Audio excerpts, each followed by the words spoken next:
The gift was still warm from the car seat when I heard my daughter-in-law say my name like it was something she'd scraped off her shoe. I was standing on the flagstone path that curls around the side of Grant and Brooke's house, the one with the kitchen window that's always cracked open no matter the season, because Brooke likes the smell of her own candles drifting out into the yard.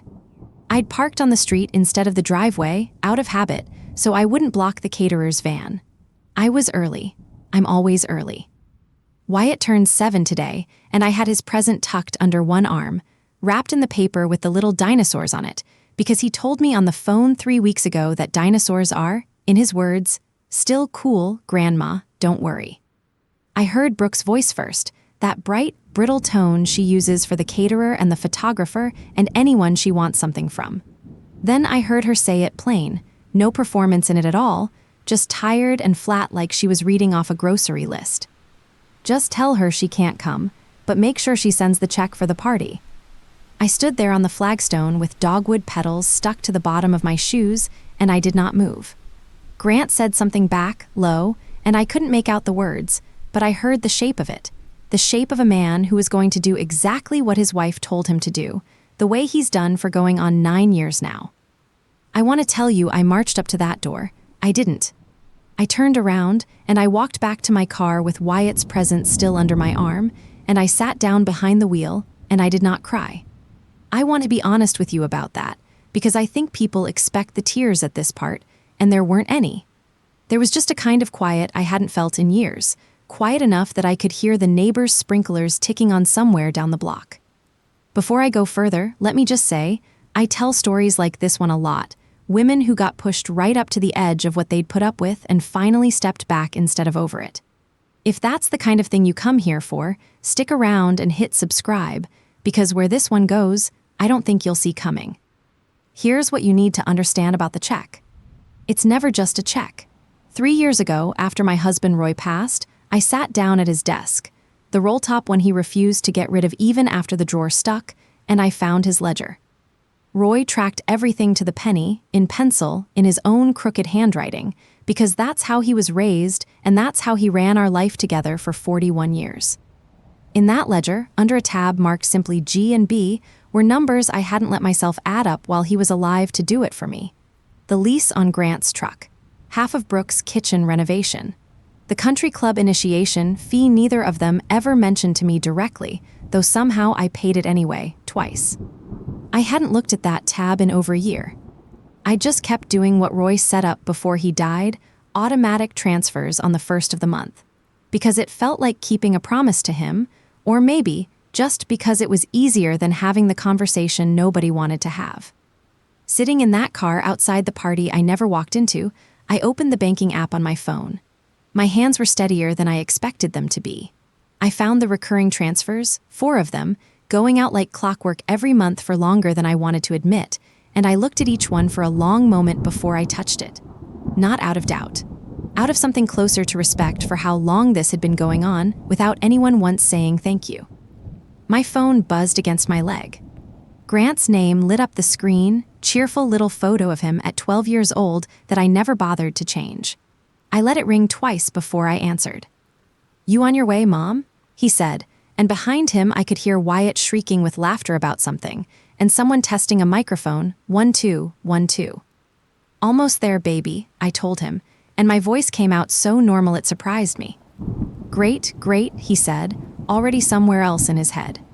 "Don't forget the," and then Brooke's voice cut in behind him, muffled, telling him something I couldn't make out, and he laughed that easy laugh of his, the one that used to make me feel like I'd raised a happy man instead of an accommodating one. "See you soon," I said, and hung up before he could answer. My phone buzzed again a few minutes later. A text this time, from Wyatt's tablet, the one Brooke lets him use to send me messages full of typos and heart emojis. "Grandma, where are you? The cake has a T-Rex on it." I looked at the present in the passenger seat, dinosaur paper catching the afternoon light, and something in my chest went very still and very clear, the way water gets right before it freezes. I put the car in drive, but I didn't go toward the party. I went toward the bank on Medlock Bridge Road, the one where Roy and I opened our very first joint account back, when this whole stretch of Johns Creek was still pasture and pine trees. I pulled into the lot and cut the engine and just sat there, phone warm in my lap, watching a woman push a stroller past the drive-through window like it was any other Saturday. I wasn't thinking about a check anymore. I was thinking about exactly what I was going to send instead. Inside, the bank still smelled like the carpet cleaner they must run every weekend, and there was exactly one teller open, a young man with a lanyard that said his name was Marcus, and a haircut that made him look like he should still be in high school. I told him I needed to speak to someone about closing out some standing transfers, and he asked, gentle as anything, if everything was all right. Everything's fine, I told him. I'm just done being an automatic teller machine for my own family. He didn't laugh, which I appreciated. He just nodded like he'd heard some version of that sentence before and walked me back to a little office with a ficus in the corner that needed water badly, and pulled up my accounts on a screen he angled so I could see it too. There were more transfers than I remembered setting up. 4 of them going out monthly like I already knew, but Marcus found a 5th, quarterly, that I didn't recognize at all until he read me the description. Insurance premium marine vessel. I sat with that for a second. Grant had a boat. Of course Grant had a boat. I'd never once been invited onto Grant's boat. We can absolutely cancel these today, Marcus said. Would you like a written confirmation for your records? Please, I told him. Every single one in writing. He typed for a while, and I watched the little cursor blink, and I thought about Roy at his roll-top desk with his mechanical pencil, writing down every dollar in that careful, slanted hand of his, not because he distrusted our son, but because that's just who Roy was. A man who believed a thing wasn't real until you'd written it down and could look at it later in the daylight. Marcus slid 4 printed confirmations across the desk to me, plus the 5th for the boat, and asked if there was anything else. There was one more thing, I told him. I want a fraud alert on the account too, temporary, 90 days, in case anyone tries to set up a new transfer using my old information. He looked at me a little longer than he needed to, and I could see him deciding not to ask the question sitting behind his eyes. Then he just nodded and typed some more. I got home a little after 2 in the afternoon, the sun cutting long through the front, windows the way it does in early autumn, and I went straight to Roy's desk without even taking my coat off. The roll top stuck the way it always does, and I had to give it that little upward jiggle Roy taught me, lift then pull, and it groaned open like it was clearing its throat. The ledger was right where I'd left it, tab marked G and B in Roy's handwriting, worn soft at the corner from 3 years of me not quite being able to close that drawer for good. I opened it flat on the desk and started at the first page, the earliest entries, back when Grant and Brooke were newly married, and Roy would write things like helped with security deposit, 1 time only, underlined twice, like he was trying to convince himself. 1 time only. There were 41 entries after that one. I got a legal pad from the drawer and I started a new list of my own, not in pencil like Roy's, but in ink, because I wasn't planning on erasing anything. I wrote down every transfer amount I could remember from memory first, then went back through with Marcus's confirmations and Roy's ledger side by side, cross-checking, filling gaps, adding up months into years. My kitchen table hadn't looked like that since I did our taxes with Roy the year before he got sick. Papers fanned out in careful columns, coffee going cold beside my elbow because I kept forgetting to drink it. Somewhere around 4 o'clock my phone buzzed with a notification I almost ignored, a bank alert, declined transaction, recurring payment. I looked closer. It was the marina, the same insurance premium Marcus, and I had just canceled that morning, already trying to run and already failing. Faster than I expected. I sat back in Roy's chair and let that settle for a second.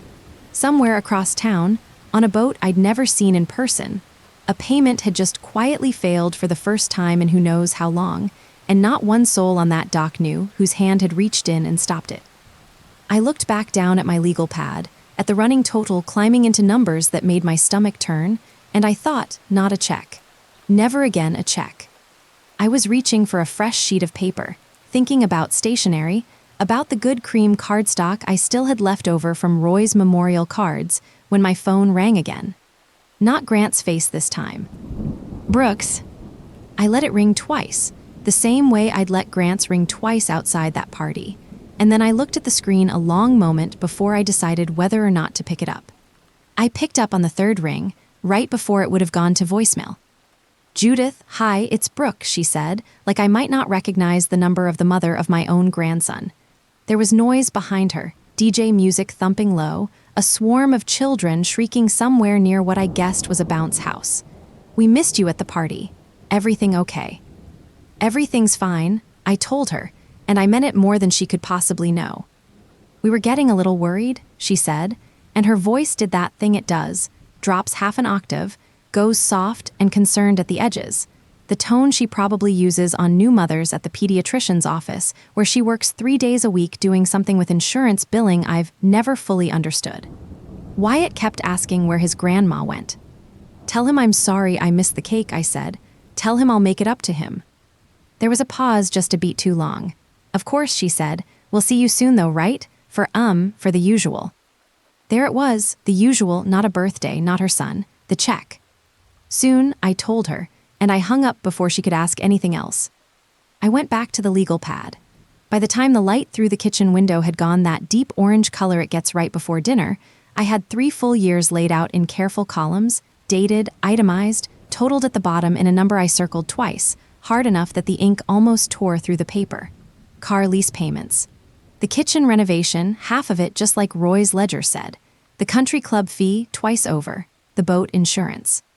A loan Grant asked for 18 months ago that he called temporary and never once brought up again. Like maybe I'd forget. The way you forget where you left your reading glasses. I got out the cream cardstock, the good kind, the kind I bought a box of for Roy's memorial and never used all of, and I copied the whole accounting over in my best handwriting, the handwriting my own mother taught me for thank you notes and condolence cards, meant for things that matter. At the bottom, under the final total, I wrote 5 words and did not let myself second-guess them. Bank of Mom, permanently closed. I found an envelope big enough to hold it flat without folding, the kind you'd use for a wedding invitation, and I addressed it in the same careful hand, and I drove it to the post office on Buford Highway myself instead of leaving it in my own mailbox for the carrier. Because some things you want to hand to another human being and watch them take from your fingers. Meanwhile, 40 minutes across town, the party was still going strong. I know this because Brooke's best friend Dana posts everything, and about a week later, after all this had already started moving, Wyatt showed me on her phone, proud as anything, a video from that very afternoon. Brooke laughing a little too loud near the dessert table, telling another mother, in that same soft, concerned voice she uses so well, that Judith gets these moods sometimes. We just have to be patient with her. You know how it is with the older generation and change. The older generation and change. I've buried a husband, run a household on a single income for 3 years, and learned how to set up a fraud alert on my own banking app in under 10 minutes flat, but sure. Change. There was a text thread too, the same one Dana later let slip existed, though I never asked to see the actual words and I won't pretend I did. What Dana told me was enough. Brooke had written to her that afternoon, while the DJ played and the bounce house deflated a little more with every kid who cannonballed into it. Something along the lines of Judith's getting difficult again, controlling. We might need to have a real conversation with her about boundaries. Boundaries? From the woman who told her husband through an open window to make sure I sent the check. I didn't hear a word from either of them for 2 days. I spent that time doing something I hadn't done in longer than I want to admit, which was absolutely nothing to do with anyone else's problems. I repotted the ficus I don't even own because I kept thinking about that poor plant in the bank office. I called my sister in Macon and talked for an hour about nothing important. I slept 8 hours a night for the first time since Roy passed. On the 3rd day, Grant texted me a single line. "Mom, did something happen with the accounts?" I didn't answer that one either. I already knew the envelope had to have landed by then, cream cardstock in their mailbox between the water bill and whatever catalog Brooke gets for kitchen gadgets she doesn't need.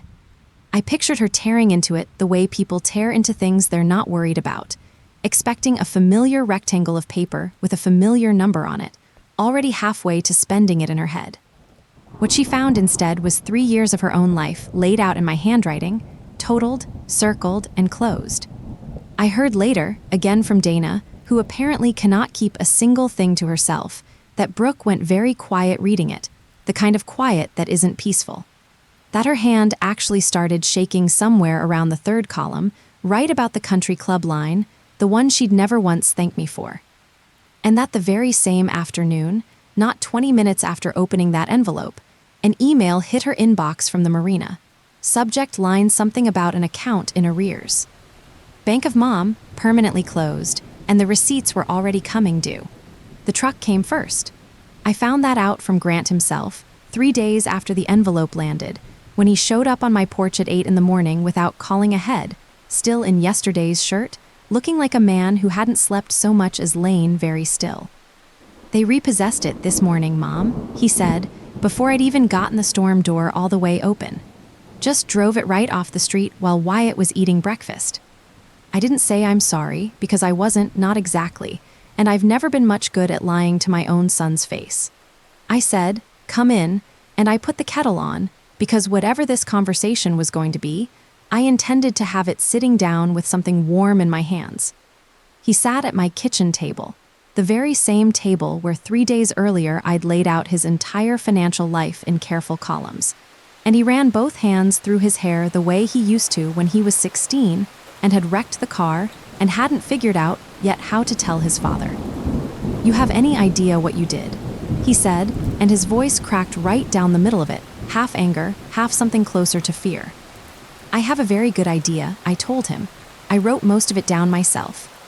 This isn't you, Mom. This isn't like you at all. You don't just cut people off. Dad wouldn't have. Don't, I said, and I said it quiet, but something in it made him stop dead. Don't you tell me what your father would have done. Your father wrote every single one of those numbers down himself, for years, because some part of him always knew somebody was going to need the proof someday. I just decided today was that day. Grant put his face in his hands, and for a second I saw the boy underneath the 36-year-old man sitting at my table, the one who used to cry when he lost at checkers and demand we play again immediately. Brooke's freaking out, he said, muffled through his fingers. The mortgage. She says the mortgage might be. There's stuff with the mortgage I don't even fully understand, Mom. She handles all that, and now she won't talk about it. She just keeps saying we'll figure it out. We'll figure it out over and over, and I don't think she believes it either. I filed that away without commenting on it. Wasn't my business yet, and some instinct told me it might become my business later, in a way I hadn't decided how to feel about. You used us, Grant said suddenly, lifting his head, some of that old anger finding its footing again. You used the money to control us. Every time we needed something, there you were, and now the second we don't do exactly what you want. I stood up so fast my chair scraped hard against the floor. Every time you needed something, I said, and I heard my own voice shaking now, not from fear, from something closer to 9 years of swallowed words finally finding a door. I was there, every single time. Was I ever invited onto that boat, Grant? Was I ever once thanked for the kitchen, for the club, for the loan you called temporary that I'm still paying off 18 months later? Or was I only ever good enough to hear about through a cracked window, telling my own son to keep me away from my grandson's birthday, but make sure I paid for it? That landed. I watched it land on his face, actually land, for maybe the first time in years. He didn't have an answer. He just sat there with his coffee going cold, and eventually he left without finishing it, and I stood at my sink for a long while afterward, washing a cup that didn't need washing, thinking about mortgages and marinas and a marriage that might be built on more cracks than the one I'd just put my hand through. I didn't have long to sit with any of that. 2 days later, a car I didn't recognize pulled into my driveway, and it took me a second to realize it was Brooke's, because she'd traded in whatever she used to drive for something newer sometime in the last year, something I apparently helped pay for without ever being told. She got out fast, sunglasses on despite the overcast sky, and came around to open the back door, and there was Wyatt, still in his car seat, swinging his sneakers against the seat back the way he does when he's bored. Judith, hi, she said, breathless, like she'd rehearsed this in the car. I am so sorry to just show up, but I am completely underwater today. Work called me in. Grant's dealing with the truck situation, and I really need a favor. Just a few hours. You'd be saving my life. She had Wyatt half out of the car seat already, backpack in one hand, not even waiting for my answer, the exact same way she never waited to hear from me before deciding what my money was for.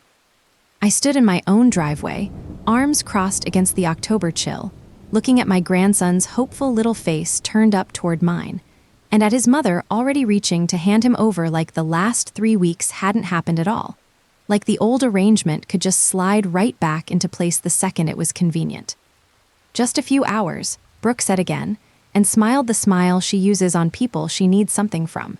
I love that little boy more than I've loved almost anything in this world, and for one long second I felt the old pull, the automatic yes rising up in my throat the way it always used to, quick and easy, no questions asked. Then I looked past Wyatt to Brooke's face, already turning back toward her car, already assuming this was settled. "I'd be glad to see Wyatt," I said, and watched her shoulders drop with relief before I finished the sentence.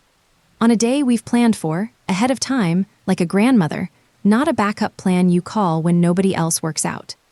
Brooke's smile went thin at the edges. "Judith, I really don't have time for this right now," she said. "I have to be at work in 40 minutes. "Then I imagine you'll need to figure something else out," I told her, and I meant it kindly. I want you to know that, kindly but completely.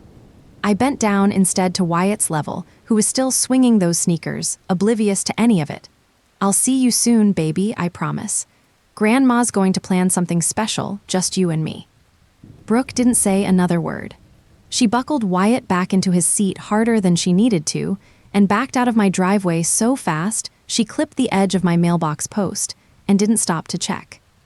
I went inside and made myself a cup of tea and did not cry over that either. What I did instead, over the next several days, was open my garage for the first time in longer than I care to admit and really look at what was in there. Grant and Brooke's things, boxes of them, stacked along the back wall since they downsized their old townhouse for the bigger place with the pool. Patio furniture they never picked up. A crib, still in its box, from when they thought they might try for a second baby and then didn't. Christmas decorations that weren't even mine, in bins labeled in Brooke's handwriting. I rented a small trailer from the hardware store on Holcomb Bridge Road, and I hauled every single box out onto my driveway myself, one at a time, my back complaining the whole while, and I texted Grant a photo of the pile with 4 words. "Come get your things." He came, eventually, 2 days later, with a friend of his to help load it, and he didn't say much, just worked in silence, and near the end, loading the last of it, he stopped and looked at me across the driveway. "I've known for a long time," he said, quiet, like it cost him something to say out loud, "that she treats you the way she treats you. I just never wanted to be the one to have to choose a side." "You already chose one," I said, "every month on the 1st for years." He didn't argue with that. He just nodded once and got back to loading the trailer. Brooke called twice that week, and I let both go to voicemail. Then she showed up again, no Wyatt in the car this time, and stood on my porch with her arms crossed like she was the one who'd been wronged. "You're punishing us," she said, "no hello first. You're using Wyatt to punish us for one comment you overheard out of context." Out of context, I repeated, and something about the phrase almost made me laugh, except it wasn't funny at all. "Brooke, I heard exactly the context. The context was you didn't want me at my own grandson's birthday, and you wanted my money there instead of me." "That's not," she started, and then seemed to run out of road to finish the sentence on. "Here are my terms," I told her, and I'd practiced this part, standing at my own sink the night before, until the words came out steady. "I will see Wyatt every other Sunday at my house for the whole afternoon. I will attend his birthday every year in person as his grandmother, invited the same as anyone else. There is no more money. Not the truck, not the mortgage, not one more transfer, automatic or otherwise. If you need to discuss my grandson, you call me. If you need to discuss anything else, that conversation is over." Brooke stood there a long moment, sunglasses pushed up into her hair now so I could see her eyes, and for the first time since I've known her, I saw something in them that wasn't performance. It looked almost like fear. "There's something you don't know," she said finally, quiet, "about the mortgage, about a lot of things. Grant doesn't even fully know it yet either." "I want you to tell him before you tell me," I said. "That conversation belongs to your marriage, not to me." She left without another word, and that evening my phone rang. Grant asking if he could come by. Alone. Said there was something about Brooke I needed to hear. Something he'd only just found out himself. Sitting in that same driveway with the trailer half empty, staring at a phone bill she'd left open on the counter that morning by accident. Grant came alone, the way he said he would, and he sat at my kitchen table with his hands wrapped around a coffee he didn't drink. And for a long minute, he didn't say anything at all. Brooke's mother's been sick, he finally said. Ovarian cancer, stage 3, has been for almost 2 years now. Brooke's been covering her treatments. Not insurance gaps, the whole thing, because her mother doesn't have insurance worth anything, and Brooke never told me, never told anyone, just kept moving money around to cover it, our money, your money, whatever she could find, and telling herself she'd figure out how to tell me once it was under control. I sat with that a moment before I said anything back. It didn't erase what I'd heard through that window. It didn't make the 18 months of a temporary loan any less of a lie, or make the boat insurance suddenly forgivable. But I could see, plain as anything on my son's face, that he was carrying something now he hadn't been carrying a week ago, and it was heavier than a repossessed truck. That's an awful thing for her to carry alone, I said, and I meant it. It doesn't undo what she said through that window, Grant. It just means there were 2 different truths sitting in that house at the same time, and I only ever got told about mine. He nodded slow, staring at the coffee. We haven't really talked since the truck, he said. Not really talked. She sleeps in the guest room now. I don't know what happens next, Mom. I don't know if there's a next. I didn't try to fix that for him. Some things a mother can't fix from her own kitchen table, no matter how much pencil and ink you've got in the drawer. What I could do was tell him, plainly, what my part in it was going to look like from here on. I love you, I told him. I love that boy more than my own life. But I am done being the quiet account everybody draws from and nobody checks on.